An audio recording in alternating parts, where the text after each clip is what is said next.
So Real TV. I'm your host, Joe Spyda, and I do represent the fresh. I'm chilling with the beautiful and wonderful Liz Coffee. We're chilling at the 100th and Monkey Cafe. Thank you all for hosting us. We definitely appreciate that. Anything you want to say out to the fans out there, Liz? Hi, Mom.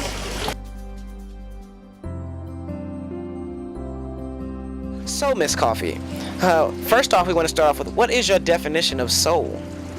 Soul is completely different from just your body.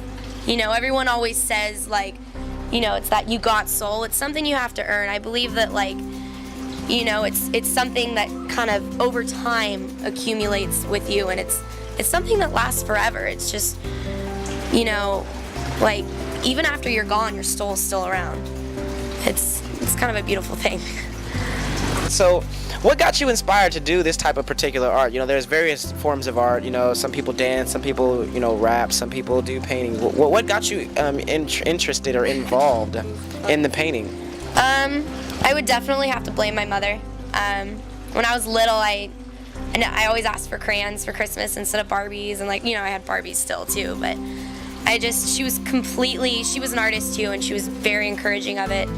And I remember just being obsessed at a very young age with everything artistic and drawing, and she put me in my first oil painting class when I was in 6th grade. I was only 11, and I just remember ever since then just being so encouraging, and even through college and art classes and anything I could get my hands onto, I just wanted to learn every art supply. And even up until now, I'm still always learning, and you know, my style might change next week, you never know, but it's definitely probably the biggest aspect of my life now, and from such an early age, I can't imagine my life without it at all.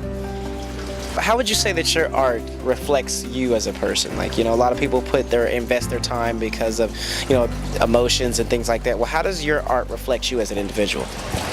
It's a huge personal thing. I consider it kind of like a personal diary that everyone gets to look at, because, you know, I've never been good with words, but I've always been good with pictures and drawings. And you know, I have a sketch diary, and I draw in it all the time. And you know, I consider my style it's a little edgier than what most people would expect. You know, you kind of look at me and you'd think I draw a lot of pictures of cats, which I do, but you know, it's got that kind of darker, humorous side that most people don't see in me, and being able to put that on print and paper and canvas or whatnot is always a really, really awesome feeling for me.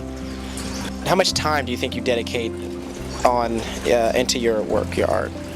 Well, I'm currently the illustrator for the on-campus newspaper, the Orion, and I average about, you know, 3 or 4 illustrations a week for them. So the entire creative process takes about an hour and a half each one, give or take, depending how, you know, insane I get with it. But you know, I'd say at least probably 4 to 6 hours every week, plus, you know, all the notes I'm not taking in my classes, and just doodling on my papers, and you know, painting on t-shirts, or there's so many different forms of art out there that you do, and just the way you fill your time. If I could, I would spend way more than I do, but, you know, we all have to go to class and eat and sleep sometimes, so. If there was an up-and-coming artist or someone that wanted to be an up-and-coming artist, what type of advice would you give them? I would say never put it on the back burner, and to just practice and keep up with it, and just learn every single thing you can, and just, you know, artists do need to get together and learn from each other. You know, good artists steal. Like, you know, you steal other people's style. You look out, you get inspired, and you copy it and you make it better. And I try and do that all the time. I'm always on Tumblr. I'm always looking things up, and just, you know, there's so many great artists out there, and it's always good to just practice, and, you know, and your style changes and your tastes change, and, you know, I look back on some of my old work and I'm kind of embarrassed, but it's honestly just a stepping stone, and just showing how far you've come in your work and your passions. 2 last questions. Mm-hmm. What's your favorite music group, and who's your favorite host? I would have to say definitely So Real Music Group and Joe Spyda, obviously. Well, thank you for joining us once again. I'm your host, Joe Spyda, and I do represent the fresh. Shouts out to So Real Music and So Real TV.